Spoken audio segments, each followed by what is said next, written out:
तो देखो, क्लास में कुछ स्टूडेंट्स ऐसे होते हैं जो हर वक्त विजिबल होते हैं, क्वेश्चन पूछते हैं, टीचर्स को इम्प्रेस करते हैं और हर टेस्ट के बाद डिस्कस करते हैं कि क्या चीज गलत गई और क्या चीज सही। और वहीं दूसरी तरफ कुछ ऐसे स्टूडेंट्स भी होते हैं जो ज्यादा बात नहीं करते, ज्यादा दिखते भी नहीं है, लेकिन जब रिजल्ट आता है तब सबके सब शॉक हो जाते हैं। सबके दिमाग में सिर्फ एक ही चीज चलती रहती है कि इतना कम स्कूल आने के बाद भी इन्होंने टॉप करा कैसे। ऐसे स्टूडेंट्स की कम्युनिकेशन स्किल्स, फिजिक और हर चीज बेस्ट होती है। आप भी यही सोचते होगे कि मैं भी उतनी ही पढ़ाई करता हूँ, उतना ही सीरियस हूँ और कहीं कहीं पर उनसे ज्यादा मेहनत करता हूँ, फिर भी मैं एवरेज क्यों हूँ। और कहीं कहीं पर तो ये लगने लगता है कि शायद मेरी किस्मत ही खराब है। बट आपको पता है रियलिटी क्या है? रियलिटी ये है कि आपकी किस्मत खराब नहीं है, आपका सिस्टम वीक है। तो देखो, जो परफेक्ट स्टूडेंट होते हैं उनके पास कोई स्पेशल टैलेंट नहीं होता है, उनके पास एक सिस्टम होता है, उनके दिमाग का, रूटीन का, माइंडसेट का और उनके प्रेजेंस का। इस वीडियो में मैं आपको 5 ऐसे स्टेप्स दूंगा जो आपको एक परफेक्ट स्टूडेंट बना सकते हैं। इस वीडियो में कोई भी बोरिंग टिप्स या फिर फेक मोटिवेशन नहीं है। इस वीडियो का हर एक चैप्टर आपके लिए बहुत ज्यादा इंपॉर्टेंट है, बट लास्ट वाले चैप्टर आपके लिए सबसे ज्यादा डेडली और इम्पोर्टेंट है, जो है आयोनोकोजी माइंडसेट, जो आपको एक साइलेंट, परफेक्ट और इंटेलिजेंट स्टूडेंट बनाता है, जस्ट लाइक आयोनोकोजी, जिसका दिमाग काल्म होता है लेकिन एग्जीक्यूशन शार्प, जो दिखाता कम है करता ज्यादा है। और कोई भी बंदा ये नहीं बता सकता है कि उसके दिमाग में क्या चल रहा है। वीडियो को स्किप मत करना, क्योंकि अगर आपने इस वीडियो को पूरा सुन लिया तो आप एक एवरेज से एक परफेक्ट स्टूडेंट बन जाओगे, जो हमेशा टॉप 1% में आता है और सभी लोग उसकी रिस्पेक्ट करते हैं। तो अब बिना टाइम वेस्ट के सीधे स्टार्ट करते हैं। Chapter 1, class topper psychology, think like the top 1%। आपने एक चीज तो नोटिस किया होगा, हर स्कूल और हर क्लास में एक टॉपर होता है जो हमेशा कंसिस्टेंट होता है। फिर चाहे पेपर टफ हो या इजी, उसका नाम हमेशा ऊपर ही रहता है। लेकिन उस टॉपर का एक्चुअल सीक्रेट क्या है? ज्यादा पढ़ाई करना? हाँ हो सकता है। ट्यूशन लेना? हाँ ये भी हो सकता है। लेकिन रियल रीजन इन चीजों से अलग है। इसका रियल सीक्रेट है उसका माइंडसेट क्लास के दूसरे बंदों से अलग है। तो देखो, एक बार एक एवरेज स्टूडेंट ने एक टॉपर से पूछा, तेरे कॉन्सेप्ट कैसे इतने क्लियर होते हैं? मैं भी उतनी ही क्लास अटेंड करता हूँ, उतनी ही पढ़ाई करता हूँ, फिर भी मुझे हाफ चीजें याद होती हैं और तुझे सब। उस टॉपर का आंसर बिल्कुल सिंपल था। उसने कहा कि मैं पढ़ता हूँ दिमाग से, तू पढ़ता है स्ट्रेस से। यही होता है एक टॉपर और एक एवरेज में डिफरेंस। टॉपर लोग स्ट्रेस से नहीं सोचते हैं, वो स्ट्रेटेजीज बनाते हैं। जो बंदा पढ़ाई में अच्छा होगा वो हमेशा बैकवर्ड से फॉरवर्ड सोचेगा। वो टेस्ट पेपर को इमेजिन करेगा और सोचेगा कि टीचर कौन से क्वेश्चंस दे सकती है, मुझे कौन सी लाइन लिखनी चाहिए जिससे वो इम्प्रेस हो। वो सिलेबस को एज अ ब्लूप्रिंट देखता है, हर चैप्टर में क्या इंपॉर्टेंट है और क्या स्किप करना है, ये बात उसे पता रहती है। सिंपल लैंग्वेज में कहूँ तो वो पढ़ता नहीं है, एनालाइज करता है। जब एक एवरेज स्टूडेंट एक ही चैप्टर को बार बार पढ़ के अपना टाइम वेस्ट कर रहा होता है, तब एक टॉपर वो कभी भी रट्टा मारने की कोशिश नहीं करता, और इसी टेक्निक को कहते हैं एक्टिव रिकॉल। और सबसे बड़ी बात, एक अच्छे स्टूडेंट को ये बात पता होती है कि अगर वो पैनिक होगा तो उसने जो याद किया है वो भी पेपर में नहीं लिख पाएगा। अगर आपका पेपर टफ है, नो रिएक्शन, सिलेबस इनकम्प्लीट है, तब भी काम रहो, क्योंकि कहीं ना कहीं आप भी ये बात जानते हो कि अगर आपका सिलेबस इनकम्प्लीट है तो आप सब कुछ कवर नहीं कर पाओगे। बट आप जितना कवर कर सकते हो उसको बहुत परफेक्टली करो, इससे आपका हर पेपर में इम्पैक्ट तगड़ा होगा। तो देखो, टॉपर्स वो नहीं होते हैं जो सब कुछ पढ़ते हैं, टॉपर्स वो होते हैं जो सब कुछ समझ के पढ़ते हैं। Chapter 2, master your discipline without motivation. Imagine करो कि आपने सोच लिया है कि आपको सीरियस बनना है, आपको स्मार्ट बनना है और अपनी पढ़ाई और डिसिप्लिन को नेक्स्ट लेवल पे ले जाना है। लेकिन जब ये सब करने की बारी आती है तो जो सबसे पहले एनिमी आपके सामने होता है वो है आपका मूड। कभी मन नहीं करता, कभी डिस्ट्रैक्शंस के चक्कर में टाइम निकल जाता है और कभी लगता है कि कल से स्टार्ट करूंगा, और ये कल कभी नहीं आता। आपका ये बात जानना बहुत जरूरी है कि मोटिवेशन झूठ बोलता है। जब आप मोटिवेट होते हो तो आपको सब कुछ इजी लगता है, बट जैसे ही मोटिवेशन आपका साथ छोड़ देता है तो आपका बनाया हुआ पूरा सिस्टम टूट जाता है और फिर वापस वही गिल्ट, स्ट्रेस और ओवर थिंकिंग। मोटिवेशन पे डिपेंड रहने का सीधा सा मतलब है कि अपने दिमाग को गैम्बलिंग पे छोड़ देना। और वहीं दूसरी तरफ डिसिप्लिन एक वेपन है जो आपके मूड से बड़ा होता है। रूटीन सिंपल होता है, वो कहता है कि चाहे मन करे या ना करे, एक छोटी जीत ले लो। फिर चाहे एक पेज पढ़ो या एक फॉर्मूला रिवाइज करो, बस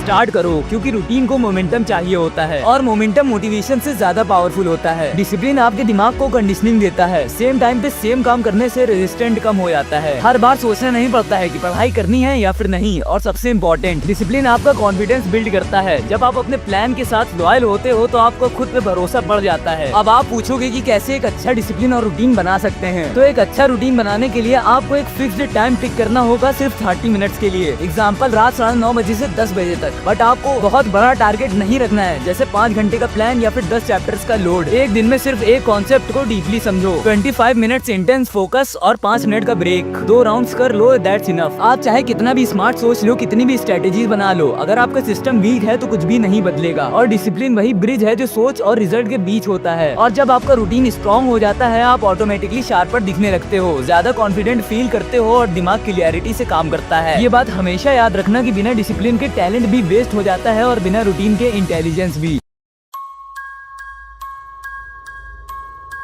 दिमाग और बॉडी पूरी तरह से अलग नहीं होते हैं। जब बॉडी थक जाती है, दिमाग भी हार मान जाता है। अगर आपका रूटीन स्ट्रांग हो गया, अब प्रॉब्लम आती है एनर्जी की, फोकस की और क्लियरिटी की। जब दिमाग कंफ्यूज हो, बॉडी लेजी हो और नींद प्रॉपर ना हो, तो रूटीन फॉलो करना भी टॉर्चर बन जाता है। लेकिन मैं आपको एक ऐसा हैक बताने जा रहा हूँ जिसे 90% स्टूडेंट्स इग्नोर कर देते हैं, जो है फिटनेस। साइंस ने बार बार ये प्रूव किया है कि 20 मिनट्स का workout is equal to better memory. Walk करने से क्रिएटिव थिंकिंग इंप्रूव होती है, फिजिकल मूवमेंट से स्ट्रेस हार्मोन कम हो जाता है और सबसे इम्पोर्टेंट, एक फिट स्टूडेंट कॉन्फिडेंट लगता है, अलर्ट रहता है और बेकार की चीजों से दूर रहता है। अगर आप पहले से एक्सरसाइज करते हो तो ये बहुत अच्छी बात है, वरना अगर नहीं करते हो तो आज से ही स्टार्ट कर दो। एग्जाम्पल के लिए एक लड़का था जो डेली 6 घंटे तक पढ़ाई करता था, पर उसे कुछ भी सही से याद नहीं होता था। उसने अपने रूटीन में सिर्फ एक चेंज किया, उसने सुबह उठ के स्कीपिंग करना और वॉकिंग करना शुरू कर दिया। इससे उसका ब्रेन बैलेंस सही हो गया, नींद बेटर हुई और जब दिमाग शार्प हुआ तभी उसका रूटीन भी इजी लगने लगा। फिटनेस कोई जिम रूटीन नहीं है, वो एक मेंटल रीसेट बटन है। स्टूडेंट्स के लिए कौन सी फिटनेस हैबिट्स बेस्ट हैं? मॉर्निंग बॉडी एक्टिवेशन के लिए स्कीपिंग, जंपिंग जैक्स, थोड़ा योगा और थोड़ी स्ट्रेचिंग, जो भी आपको सही लगे। और आप इवनिंग में भी वॉक कर सकते हो, without phone, without social media. और हाँ, सबसे इम्पोर्टेंट, अपना जंक फूड कम करो और हाइड्रेशन मेंटेन करो और हैवी मील्स के बाद स्टडी को अवॉइड करो। हर दिन सेम टाइम पर सोने और उठने की आदत भी डालो। अभी तो आपको मेरी बातें बोरिंग लग रही होंगी और आपको इस वीडियो को स्किप करने का भी मन कर रहा होगा, बट बिलीव मी कि फ्यूचर में ये आपके कितनी ज्यादा काम आएंगी। हमेशा से जो बंदा अपनी लाइफ में डिसिप्लिन अपनाता है वही सक्सेसफुल हो पाया है। जब आपकी बॉडी एक्टिव होती है, आपका रूटीन पावरफुल होता है, आप ज्यादा अलर्ट रहते हो और कम बोर फील करते हो और टाइम वेस्ट होने के चांसेस भी कम हो जाते हैं। फिटनेस कोई एक्स्ट्रा चीज नहीं है, वो बेस होता है जिसके ऊपर आपका पूरा रूटीन और माइंडसेट स्टैंड करता है। 4th चैप्टर पे बढ़ने से पहले गाइस, मेरे इस चैनल की रीच बहुत ज्यादा डाउन हो चुकी है और मुझे आप लोगों की सपोर्ट की बहुत ज्यादा जरूरत है। मैं आपसे कुछ ज्यादा करने को नहीं कहूँगा, बस इस वीडियो को लाइक कर देना और अपने फ्रेंड्स के साथ शेयर कर देना। और अगर चैनल पे नए हो तो सब्सक्राइब भी कर देना। कमेंट में बताना कि इनमें से कितने पॉइंट्स आप पहले से जानते थे और फॉलो करते थे और कितने पॉइंट्स आप से फॉलो करोगे। Back to the topic, chapter 4, confidence building, voice, eye contact and presence. पढ़ाई करना इंपॉर्टेंट है, लेकिन लोग आपको तब तक नहीं सुनेंगे, तब तक आपकी रिस्पेक्ट नहीं करेंगे, जब तक आप अपने आप को कॉन्फिडेंट रखना नहीं सीखोगे। इससे पहले वाले पॉइंट से आपका दिमाग शार्प हो गया, बॉडी एक्टिव हो गई, लेकिन एक चीज अब भी मिसिंग है, लोगों के सामने खुद को कैसे रिप्रेजेंट करे। क्लासरूम में बोलना हो या टीचर्स के सामने डाउट पूछना, ज्यादातर स्टूडेंट्स इसलिए चुप रहते हैं क्योंकि उनका कॉन्फिडेंस अंदर से वीक होता है। Confidence is equal to presence plus control. ये चीज सिर्फ बोलने से नहीं आती है, कॉन्फिडेंस 3 सिंपल पार्ट से बनता है। Number 1, voice control. अगर आपकी आवाज थोड़ी सी दबी हुई या हल्की है तो आपके वर्ड्स भी वीक लगते हैं। Number 2, eye contact. जब आप किसी से बात करते वक्त आंखों में देखते हो तो आप ट्रस्ट क्रिएट करते हो। Number 3, body posture. सीधा बैठना, रिलैक्स शोल्डर्स और ग्राउंडेड मूवमेंट, ये सब आपको डोमिनेंट बनाता है। ऐसे एक एवरेज स्टूडेंट ने अपने डाउट क्लियर करने के लिए हाथ उठाया। पहली बार वो खड़ा हुआ, उसकी आवाज हल्की थी लेकिन आंखों में हेजिटेशन नहीं थी। उसने काइंडली अपनी टीचर्स से पूछा और अपना डाउट क्लियर किया। उस टाइम वो डरा हुआ नहीं लगा, वो प्रेजेंट लगा। प्रेजेंस ही सबसे पावरफुल पर्सनैलिटी ट्रेंड होता है। वॉइस ट्रेनिंग के लिए रोज सुबह एक पेज जोर से पढ़ो, आवाज को टेम्पो और कंट्रोल दोनों का प्रैक्टिस दो।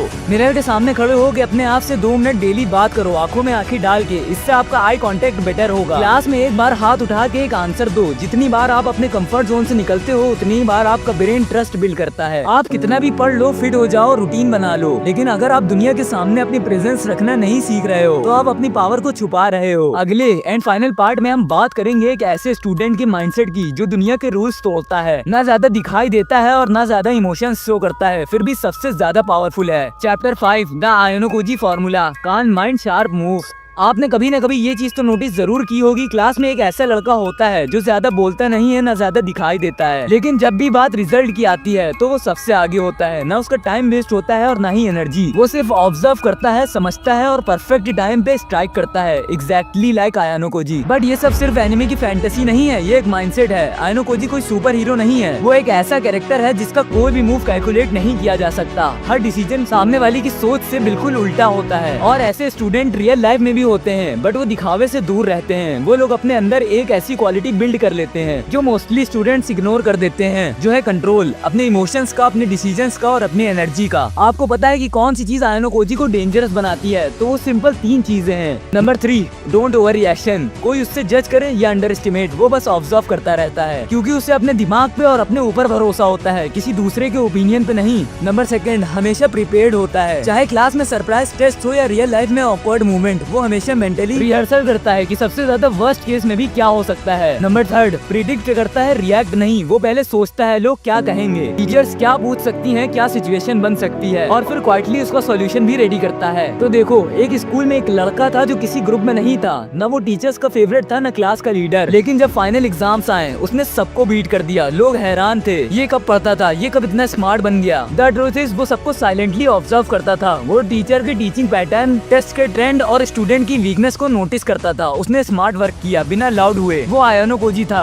रियल लाइफ में। कल स्कूल में टीचर्स क्या पूछ सकते हैं, अगर मैंने गलत आंसर दिया तो मैं उसे कैसे हैंडल करूंगा। जब आप दिमाग में सिचुएशन रिहर्सल कर लेते हो तो रियलिटी में पैनिक नहीं होते हो। किसी को दिखाए बिना एक स्किल बिल्ड करो। एग्जाम्पल के लिए public speaking, writing, problem solving, fast calculating, और जब वक्त आएगा तो यही चीज आपका एक हिडन वेपन बन जाएगा। And last, extra special point, सबके साथ दोस्ती करना जरूरी नहीं है। टाइम और एनर्जी सिर्फ उन पे लगाओ जो आपको मेंटली अपलिफ्ट करते हो, जो आपके आगे चल के काम आ सके। बाकी सब लोग आपके लिए सिर्फ डिस्ट्रैक्शन है। एक काल्म माइंडसेट ही सबसे ज्यादा डेंजरस वेपन होता है। जब आपको जल्दी नहीं होती है प्रूफ करने की, जब आप क्वाइटली अपने काम करते हो बिना शो ऑफ के, तब आप डेंजरस बन जाते हो, क्योंकि लोग आपको अंडर एस्टिमेट करते हैं और आप उनकी एक्सपेक्टेशन को तोड़ देते हो। आयनो कोजी बनने का मतलब होता है इनविजिबल रहकर गेम कंट्रोल करना। मैंने इस वीडियो की शुरुआत की थी एक प्रॉमिस से कि एंड में आपको वो माइंडसेट मिलेगा जो आपको एक परफेक्ट स्टूडेंट बनाएगा। तो अब वक्त आ चुका है कि आप आयनो कोजी मोड को एक्टिवेट करो।